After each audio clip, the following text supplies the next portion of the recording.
Imagine un instant que tu te retrouves dans une situation que tu connais bien. Quelqu'un dit quelque chose qui te blesse ou une chose ne se passe pas comme tu l'avais prévu. Et soudain, tu sens cette vague monter en toi.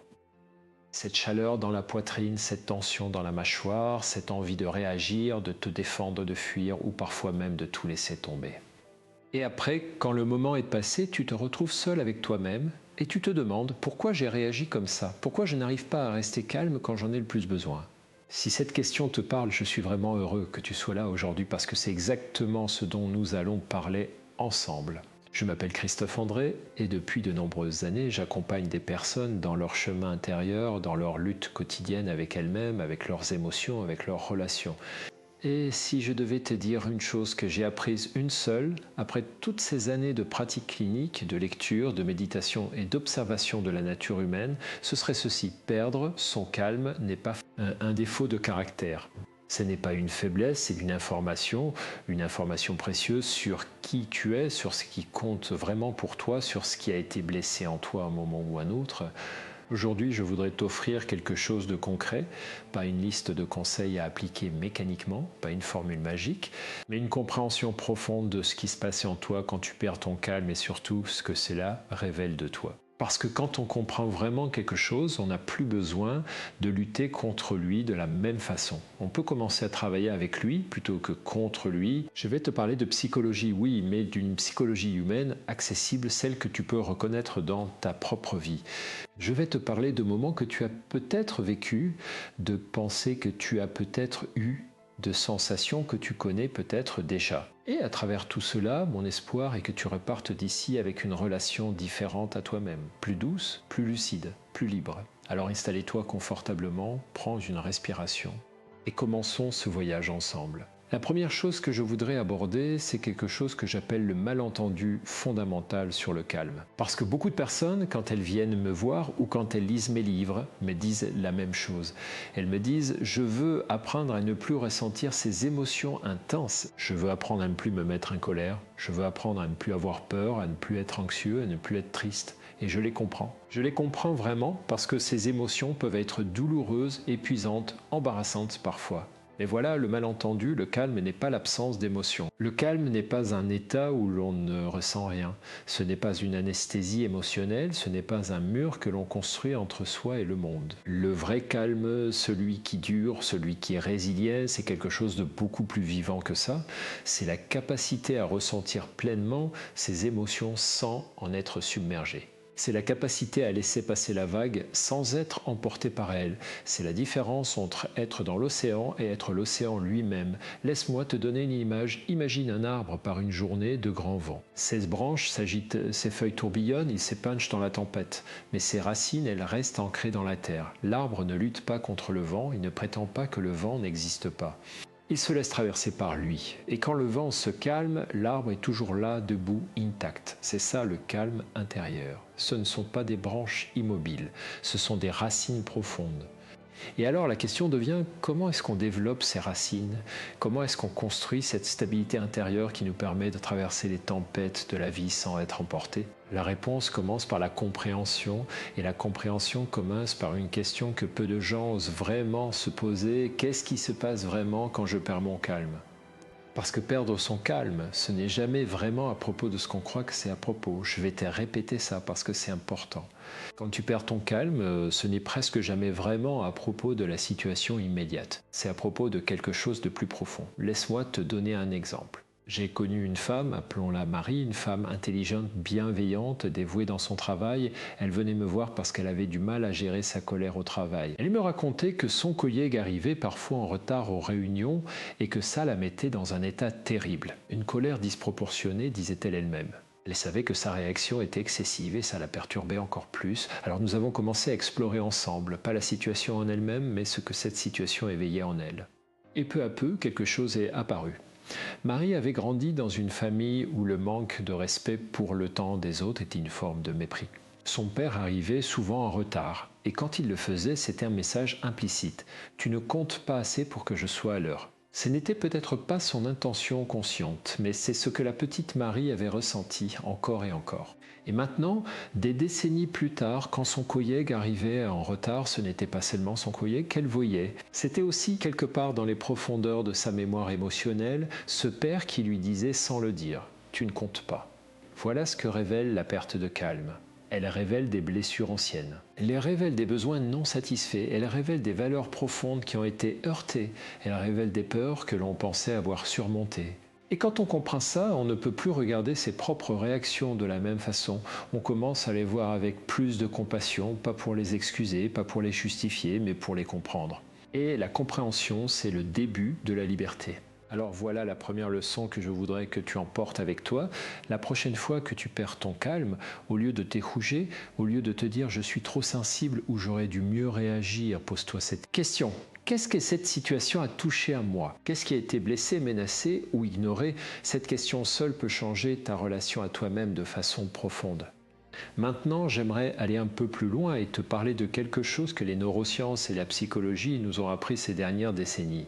Quelque chose qui m'a personnellement beaucoup aidé à comprendre pourquoi nous réagissons comme nous réagissons. Notre cerveau a une particularité fascinante. Il possède ce que l'on pourrait appeler deux vitesses de traitement. Une vitesse rapide, automatique, émotionnelle et une vitesse lente, réfléchie, raisonnée. La vitesse rapide est ancienne dans le sens évolutif du terme. Elle existe pour nous protéger des dangers immédiats. Elle ne réfléchit pas, elle réagit. Elle voit une menace, elle déclenche une alarme. Et la vitesse lente, elle est plus récente dans notre évolution. Elle est capable de nuancer, d'analyser, de relativiser. Mais elle a un défaut, elle est plus lente. Et quand l'alarme émotionnelle se déclenche, elle est souvent court-circuitée avant même d'avoir eu le temps d'intervenir. C'est pour ça que l'on dit des choses qu'on regrette immédiatement après. C'est pour ça que l'on réagit de façon disproportionnée à des situations qui objectivement ne le méritent pas. Ce n'est pas un manque de volonté, ce n'est pas un manque d'intelligence. C'est simplement notre cerveau qui fait son travail, un travail qui était parfaitement adapté à un environnement de savane africaine, mais qu'il est parfois un peu moins dans une réunion de travail ou une conversation difficile avec un proche. Et la bonne nouvelle dans tout ça, c'est que ce système n'est pas figé, il n'est pas immuable. Avec la pratique, avec la conscience, avec ce que j'appelle l'entraînement de l'attention, on peut apprendre à créer un espace entre le stimulus et la réponse, un tout petit espace au début. Mais cet espace, c'est l'espace de la liberté. Viktor Frankl, ce grand psychiatre autrichien qui a survécu au camp de concentration, avait cette phrase magnifique. Entre le stimulus et la réponse, il y a un espace. Dans cet espace réside notre liberté et notre capacité à choisir notre réponse. Dans notre réponse résident notre croissance et notre bonheur. Cet espace, c'est ce que nous allons apprendre à cultiver ensemble aujourd'hui. Si ce que tu entends résonne en toi, si tu sens que ce contenu t'aide à mieux te comprendre, je t'invite à laisser un like et à t'abonner pour continuer à apprendre ensemble. C'est une façon simple de me dire que ce travail a du sens et ça m'encourage à continuer à créer pour toi. Alors comment est-ce qu'on crée cet espace ? Comment est-ce qu'on développe cette capacité à ne pas être immédiatement emporté par nos réactions émotionnelles ?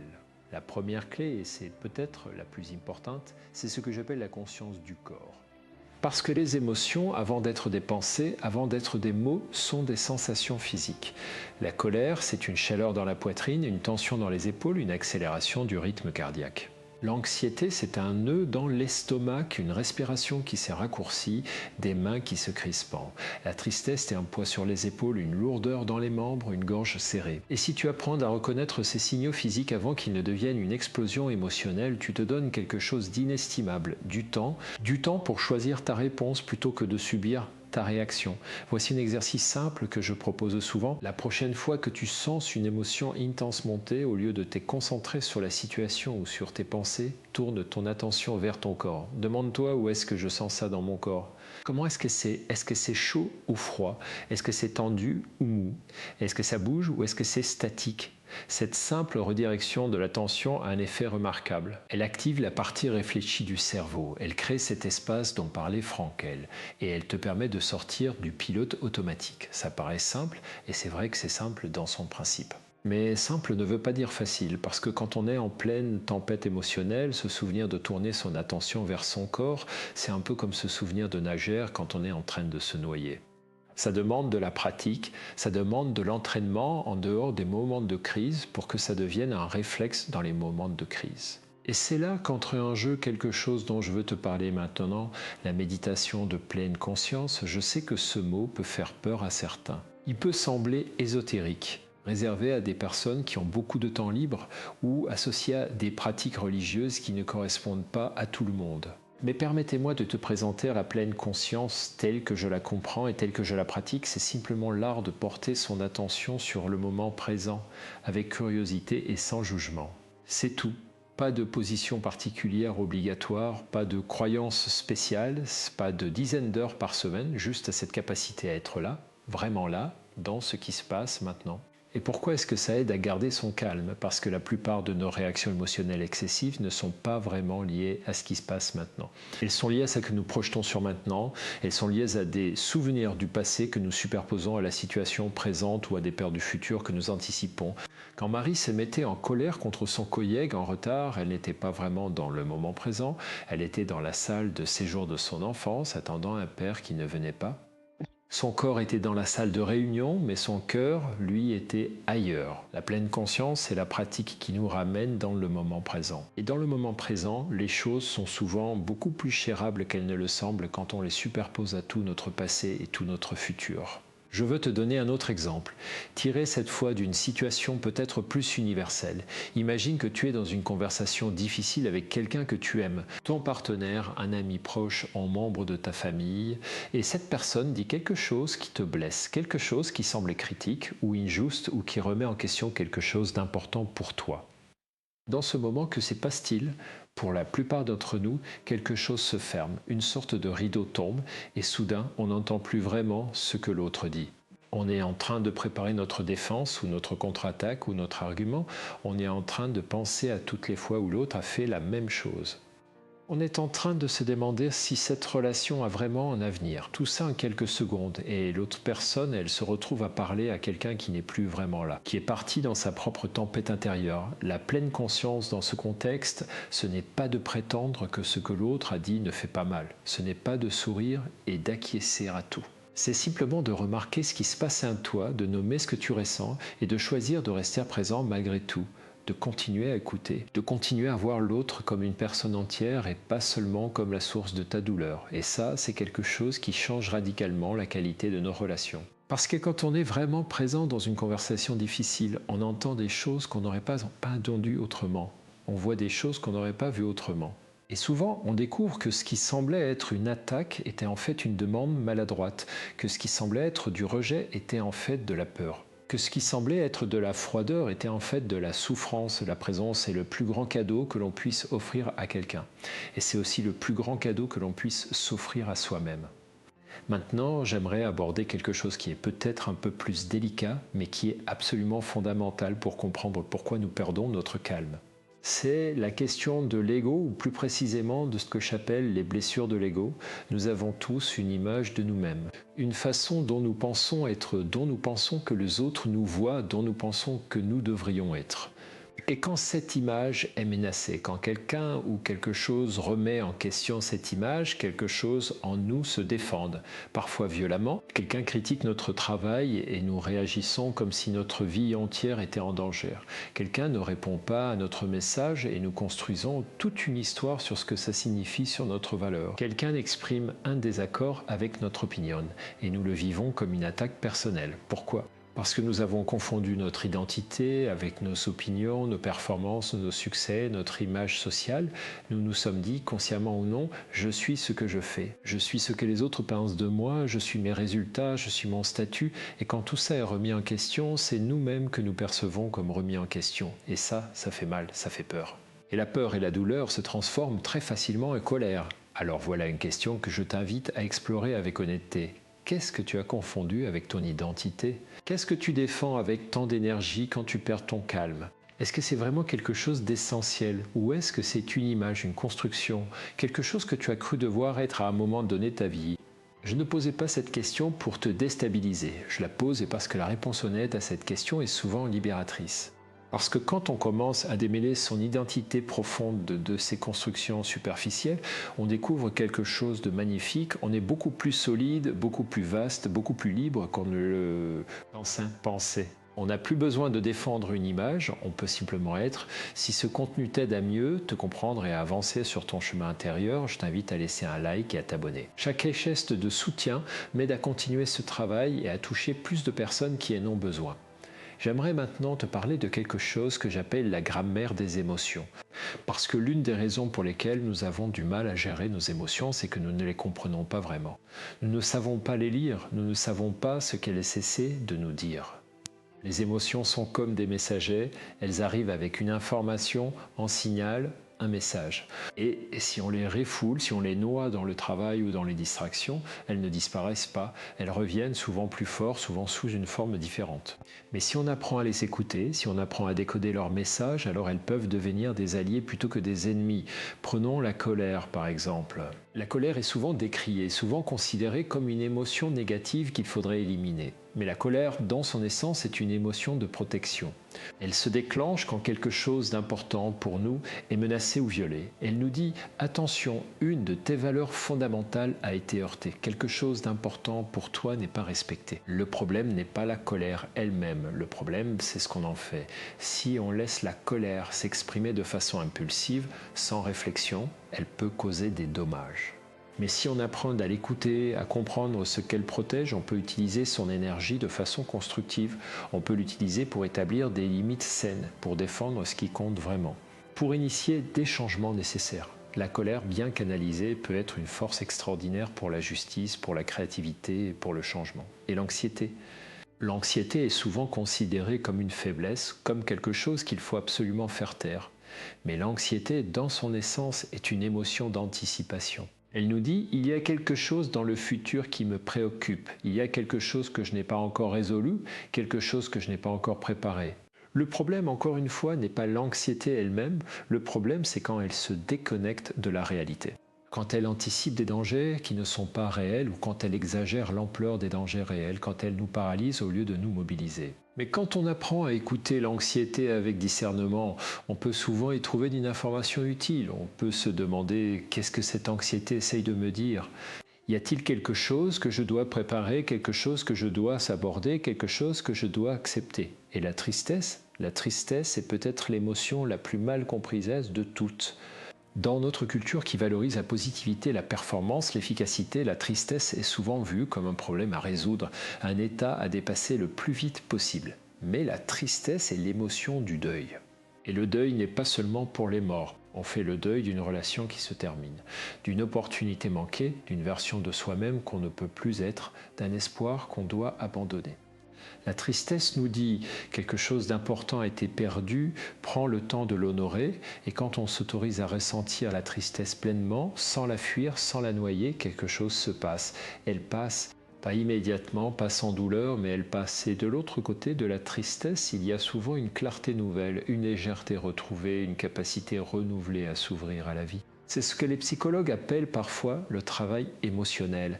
Et c'est un travail qui demande du courage. Le courage de ressentir ce qu'on ressent. Le courage de ne pas fuir dans l'action, dans le bruit, dans les distractions. Le courage de rester avec soi-même dans les moments difficiles. Je pense souvent à cette phrase du philosophe Blaise Pascal. « Tout le malheur des hommes vient d'une seule chose, qui est de ne savoir pas demeurer en repos dans une chambre. » Nous fuyons tellement notre propre compagnie, notre propre intériorité, nos propres émotions, que nous créons souvent plus de souffrance en fuyant qu'en restant. Apprendre à demeurer avec soi-même, à ne pas fuir ce qui est difficile à nous, c'est l'un des apprentissages les plus profonds et les plus libérateurs que je connaisse. Je voudrais maintenant te parler d'un concept qui m'est très cher et qui est au cœur de tout ce que nous avons exploré jusqu'ici, c'est le concept de l'autocompassion. L'autocompassion, ce n'est pas de la complaisance. Ce n'est pas de se dire que tout ce qu'on fait est bien, que toutes nos réactions sont justifiées, qu'on n'a rien à améliorer. Ce n'est pas non plus de l'égoïsme ou du narcissisme. L'autocompassion, c'est simplement d'appliquer à soi-même la même gentillesse, la même compréhension, la même patience qu'on offrirait à un ami cher dans la difficulté. Imaginez un ami qui vient te voir après avoir réagi de façon excessive dans une situation difficile. Il est honteux, il se juge, il se dit qu'il est nul, qu'il ne changera jamais. Qu'est-ce que tu lui dirais ? Probablement parce qu'il se dit à lui-même, probablement quelque chose comme c'est humain de réagir comme ça. C'est difficile ce que tu traverses, qu'est-ce qui s'est passé vraiment, comment est-ce que tu te sens? Pourquoi est-ce qu'on n'est pas capable de se dire la même chose à soi-même? La recherche en psychologie montre quelque chose de très intéressant. Les personnes qui pratiquent l'autocompassion ne sont pas moins motivées à s'améliorer. Elles ne sont pas moins responsables de leurs actes. Au contraire, elles sont souvent plus capables d'admettre leurs erreurs, d'apprendre d'elles et de changer, précisément parce qu'elles ne sont pas paralysées par la honte et l'autocritique. La honte nous paralyse. La compassion nous libère, et voilà quelque chose que j'ai observé encore et encore dans ma pratique clinique. Les personnes qui se rougent le plus sévèrement sont souvent celles qui perdent le plus facilement leur calme. Parce que quand on est constamment en guerre contre soi-même, on est épuisé, on est à vif, on a moins de ressources pour faire face aux défis extérieurs, et la moindre chose peut faire déborder le vase. Alors l'autocompassion n'est pas un luxe, c'est une nécessité. C'est le terreau dans lequel la paix intérieure peut s'enraciner. Si ce que tu entends résonne avec quelque chose en toi, je t'invite vraiment à t'abonner et à laisser un commentaire. Dis-moi ce qui t'a touché, ce qui a résonné, ce qui t'a peut-être surpris. Ces échanges sont précieux pour moi et ils m'aident à continuer à créer du contenu qui vous correspond vraiment. Maintenant, j'aimerais te parler de quelque chose de très pratique. Parce que comprendre, c'est essentiel, mais comprendre sans agir reste incomplet. Alors voici quelques pratiques concrètes que tu peux commencer à intégrer dans ta vie dès aujourd'hui. La première, je l'ai déjà mentionné, la conscience du corps. Apprendre à reconnaître les signaux physiques de tes émotions avant qu'elles n'explosent. Crée l'habitude, plusieurs fois par jour, de faire une pause et de te demander comment je me sens dans mon corps en ce moment. Pas besoin de répondre longuement, juste une observation. Tendue, détendue, lourde, légère, chaude, froid. Cette simple habitude développe ce que l'on appelle l'interoception, la capacité à percevoir les signaux intérieurs de son corps. Et les recherches montrent que les personnes qui ont une bonne interoception gèrent mieux leurs émotions. La deuxième pratique, c'est ce que j'appelle le nommage émotionnel. Quand tu ressens une émotion intense, essaye de la nommer aussi précisément que possible. Pas juste je me sens mal, mais je me sens frustré, ou je me sens humilié, ou je me sens abandonné, ou je me sens dépassé. Il y a une étude fascinante qui montre que le simple fait de nommer une émotion, un mot, réduit son intensité dans le cerveau. Pas de façon dramatique, mais de façon mesurable. Comme si le fait de mettre des mots sur quelque chose lui donnait une forme, une limite et donc le rendait moins envahissant. Les Japonais ont ce concept magnifique appelé le ma qui désigne l'espace entre les choses. Le nommage émotionnel crée ce ma entre toi et ton émotion. Un espace où tu peux respirer. La troisième pratique, c'est la respiration consciente. Je sais que ça peut sembler banal, que tout le monde parle de respiration. Mais laisse-moi t'expliquer pourquoi c'est si puissant. Le système nerveux autonome, celui qui régule nos réactions de stress, a deux branches, le sympathique qui active la réponse de combat ou fuite et le parasympathique qui active la réponse de repos et de récupération. Et la respiration est l'un des rares processus du corps que nous pouvons contrôler consciemment et qui a un effet direct sur ces deux systèmes. En particulier, allonger l'expiration par rapport à l'inspiration active le système parasympathique. C'est comme appuyer sur le frein de votre système nerveux. Voici un exercice simple. Inspire pendant 4 secondes, retiens pendant 2 secondes, expire pendant 6 secondes. Fais ça 5 fois de suite, tu sentiras la différence, ce n'est pas magique, c'est de la physiologie. Et c'est à ta disposition à tout moment, gratuitement, sans aucun équipement. La quatrième pratique, c'est ce que j'appelle la pause avant la réponse. Quand tu sens que tu es sur le point de réagir de façon impulsive, donne-toi une règle simple, attendre au moins 10 secondes avant de répondre. 10 secondes, ce n'est pas grand-chose. Mais ces 10 secondes peuvent faire une différence énorme. Dans ces 10 secondes, tu peux faire une respiration consciente, tu peux nommer ce que tu ressens. Tu peux te demander, est-ce que ma réaction va servir ce qui est vraiment important pour moi dans cette situation? Et parfois, la réponse à cette question te donnera la permission de réagir avec la même intensité, mais de façon plus choisie, plus efficace. Et parfois, elle te fera réaliser que la meilleure réaction est de ne pas réagir du tout, du moins pas tout de suite. Il y a une sagesse ancienne dans de nombreuses traditions qui dit que le silence est souvent la réponse la plus puissante. Pas le silence de la capitulation, pas le silence de la peur, mais le silence de la conscience. Le silence qui dit « je suis là, je t'entends et je prends le temps de choisir comment répondre ». La cinquième pratique, c'est la journalisation émotionnelle. Prendre quelques fois par semaine pour écrire sur ses émotions. Pas nécessairement de façon élaborée, juste noter ce qui s'est passé, ce qu'on a ressenti, ce que ça a éveillé. L'écriture a quelque chose de particulier. Elle nous oblige à mettre un mot, ce qui est souvent flou et confus. Elle crée une distance entre nous et nos expériences. Elle nous permet de voir nos patterns, nos répétitions, nos déclencheurs, et avec le temps, elle devient une sorte de carte de notre vie intérieure. Une carte qui nous aide à naviguer avec plus de précision et moins de surprises. Je pratique moi-même quelque chose de similaire depuis de nombreuses années. Et ce que j'ai découvert en relisant mes journaux, c'est quelque chose que je n'aurais jamais pu voir sur le moment. Mes progrès, les choses qui me perturbaient profondément il y a 5 ans et qui maintenant me semblent beaucoup plus gérables, les patterns que j'ai réussi à transformer, les peurs que j'ai apprivoisées. Ce regard en arrière est précieux. Il nous rappelle que nous ne sommes pas figés, que nous évoluons, que le chemin que nous parcourons, même s'il est parfois difficile, nous mène quelque part de réel.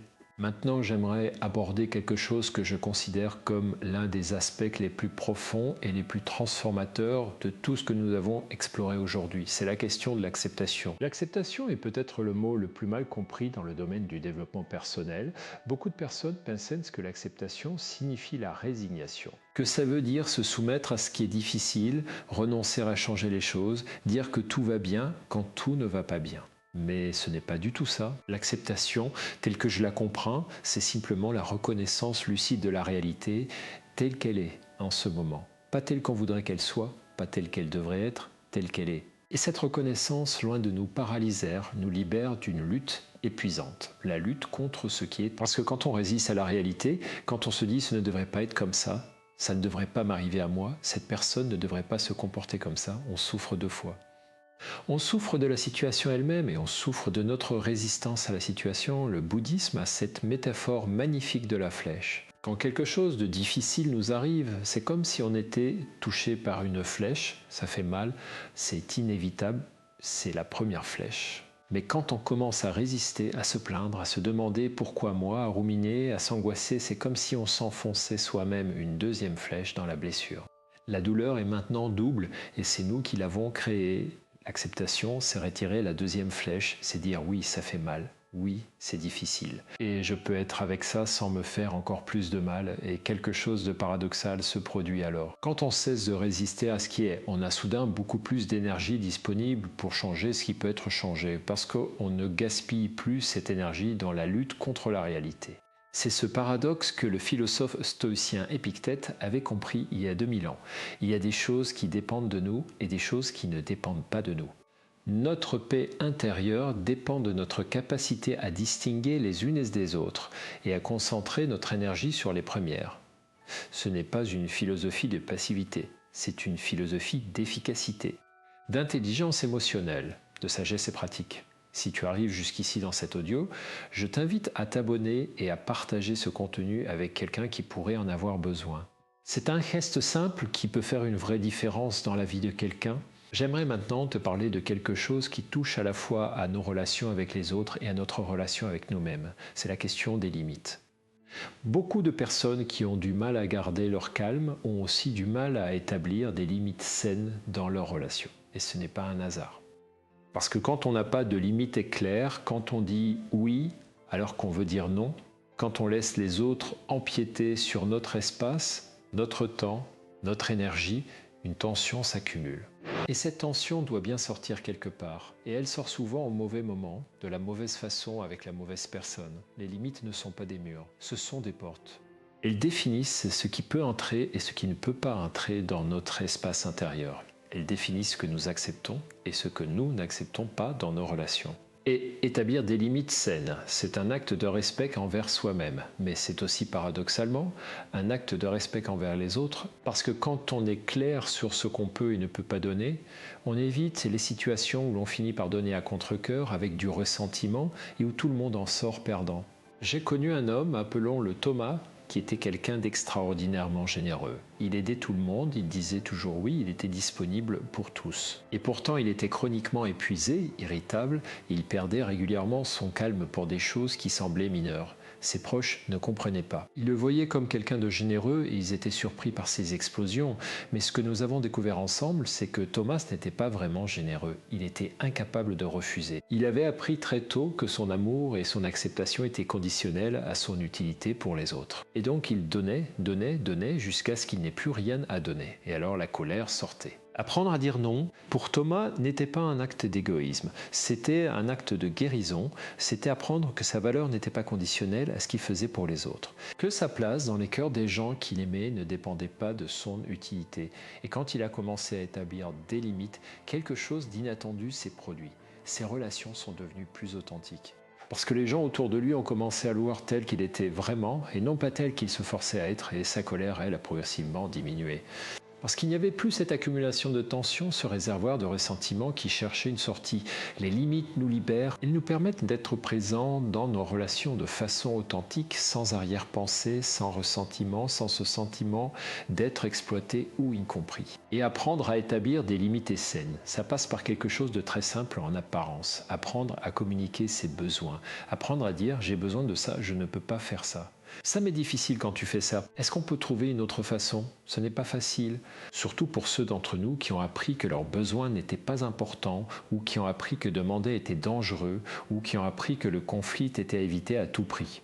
Mais c'est un apprentissage qui vaut chaque effort qu'il demande, parce que de l'autre côté de cet apprentissage, il y a des relations plus vraies, plus nourrissantes, plus respectueuses, et une paix intérieure qui n'a plus besoin de se défendre avec des explosions. Je voudrais maintenant te parler de quelque chose qui est peut-être la dimension la plus profonde de tout ce que nous avons exploré aujourd'hui, c'est la question du sens, parce que j'ai remarqué dans ma pratique et dans ma propre vie que les personnes qui ont un sens clair de ce qui compte vraiment pour elles, de ce pourquoi elles vivent, de ce vers quoi elles tendent, ces personnes ont une stabilité émotionnelle particulière. Pas parce qu'elles ne souffrent pas parce qu'elles ne perdent jamais leur calme, mais parce qu'elles ont une boussole intérieure qui les ramène toujours à elles-mêmes. Viktor Frankl, que j'ai mentionné tout à l'heure, a développé toute une psychothérapie autour de cette idée. Il disait que l'être humain peut supporter presque n'importe quoi s'il comprend pourquoi. Que la souffrance sans sens est insupportable, mais que la souffrance qui a un sens devient presque supportable. Et je pense que ça s'applique aussi à nos réactions émotionnelles. Quand on sait ce qui compte vraiment pour nous, on peut utiliser nos émotions comme des indicateurs. La colère nous dit qu'une de nos valeurs a été heurtée. L'anxiété nous dit qu'une de nos priorités est menacée. La tristesse nous dit que quelque chose d'important a été perdu. Et on peut alors se demander, est-ce que ma réaction sert ce qui compte vraiment pour moi ? Est-ce que ce que je suis sur le point de faire va me rapprocher ou m'éloigner de ce que je veux vraiment être, de ce que je veux vraiment créer dans ma vie? Ces questions ne suppriment pas les émotions, mais elles leur donnent une direction. Elle les transforme en carburant plutôt qu'en incendie. J'ai une amie qui est médecin dans un service d'urgence. Elle travaille dans un environnement de stress extrême avec des enjeux qui sont parfois littéralement vitaux. Et pourtant, elle est l'une des personnes les plus calmes que je connaisse dans les situations difficiles. Un jour, je lui ai demandé son secret et elle m'a dit quelque chose de très simple. Quand les choses deviennent chaotiques, je me rappelle pourquoi je suis là. Je suis là pour aider cette personne devant moi. Tout le reste, le stress, la fatigue, les conflits avec les collègues, les problèmes d'organisation, tout ça devient secondaire. Je me recentre sur ce qui compte. Ce sens clair de sa mission lui donnait une stabilité que rien d'autre ne pouvait lui donner. Pas les techniques de gestion du stress, pas les formations, pas les médicaments. Juste cette connexion profonde avec ce pourquoi elle faisait ce qu'elle faisait, et je crois que nous avons tous besoin de quelque chose de similaire dans nos vies. Pas nécessairement une mission aussi clairement définie, mais une connexion avec ce qui compte vraiment pour nous, avec nos valeurs profondes, avec ce que nous voulons laisser derrière nous, avec la façon dont nous voulons que les gens que nous aimons se souviennent de nous. Cette connexion est une ancre, et dans les tempêtes de la vie, les ancres sont précieuses. Alors je t'invite à prendre un moment, peut-être ce soir, peut-être ce week-end, pour te poser cette question. Qu'est-ce qui compte vraiment pour moi? Parce que je pense que ça devrait compter. Pas ce que les autres pensent que ça devrait compter pour moi, mais ce qui, quand j'y pense honnêtement, me donne ce sentiment de « oui, c'est pour ça que je suis là ». Et si la réponse n'est pas immédiatement claire, c'est normal. C'est une question qui mérite du temps, de la réflexion, peut-être de l'écriture, mais le simple fait de se la poser est déjà un acte de conscience. Nous approchons de la fin de notre conversation d'aujourd'hui et je voudrais prendre le temps de récapituler les points essentiels que nous avons explorés ensemble avant de te laisser avec un dernier message. Nous avons commencé par déconstruire un malentendu fondamental. Le calme n'est pas l'absence d'émotion, c'est la capacité à ressentir pleinement sans être submergé. Ce sont des racines profondes, pas des branches immobiles. Nous avons compris que perdre son calme n'est presque jamais vraiment à propos de la situation immédiate. C'est à propos de quelque chose de plus profond, des blessures anciennes, des besoins non satisfaits, des valeurs heurtées. Nous avons exploré la neurologie de nos réactions émotionnelles et compris pourquoi nous sommes parfois emportés malgré nous. Et surtout, nous avons compris que cet espace entre le stimulus et la réponse peut être développé, cultivé, agrandi. Nous avons parlé de la conscience du corps, de la pleine conscience du nommage émotionnel, de la respiration consciente. Des outils concrets qui nous permettent de créer cet espace, de donner à notre cerveau réfléchi le temps d'intervenir. Nous avons exploré les blessures de l'ego et compris comment la confusion entre notre identité profonde et nos constructions superficielles nous rendent vulnérables et réactifs. Nous avons découvert la grammaire des émotions et appris à voir en elles non pas des ennemis à combattre, mais des messagers à écouter. Nous avons parlé d'autocompassion, ce terreau essentiel dans lequel la paix intérieure peut s'enraciner. Et nous avons vu comment la sévérité envers soi-même épuise nos ressources et nous rend plus vulnérables aux réactions impulsives. Nous avons exploré les limites saines et compris comment l'incapacité à dire non crée une accumulation de tensions qui finit par exploser. Et enfin, nous avons touché à la dimension la plus profonde, le sens. La connexion avec ce qui compte vraiment pour nous, cette boussole intérieure qui nous ramène à nous-mêmes dans les tempêtes. Tout cela forme un ensemble cohérent. Pas une liste de techniques à appliquer mécaniquement, mais une façon d'être avec soi-même, une façon de se regarder avec honnêteté et avec douceur, une façon de naviguer dans la complexité de la vie humaine avec plus de grâce. Et je veux te dire quelque chose d'important avant de terminer. Ce chemin n'est pas linéaire. Tu vas faire des progrès et puis tu vas rechuter. Tu vas avoir des jours où tout ce que nous avons exploré aujourd'hui te semblera naturel et des jours où tu perdras ton calme exactement comme avant, peut-être même pour les mêmes raisons. Et ces jours-là, je t'invite à ne pas te rouger, à ne pas te dire que tu n'as pas progressé, que tout était inutile, que tu ne changeras jamais, parce que ce n'est pas vrai. Le changement n'est pas une ligne droite. C'est une spirale. On revient parfois aux mêmes endroits, mais à chaque fois, on y revient avec un peu plus de conscience, un peu plus de compréhension, un peu plus de douceur envers soi-même. Et c'est ça le vrai progrès, pas la perfection, pas l'absence de difficultés, mais cette capacité croissante à se voir avec clarté, à se traiter avec compassion et à choisir de plus en plus souvent la réponse consciente plutôt que la réaction automatique. J'ai une conviction profonde forgée par des années de pratique clinique et par ma propre vie. Chaque être humain a en lui la capacité de se transformer, pas de devenir quelqu'un d'autre, mais de devenir plus pleinement soi-même, plus libre, plus présent, plus en paix. Cette capacité ne disparaît jamais. Elle peut être enfouie sous des années de blessures, de peurs, d'habitudes. Mais elle est toujours là comme une graine qui attend les bonnes conditions pour germer. Et les bonnes conditions, c'est exactement ce que nous avons commencé à créer aujourd'hui.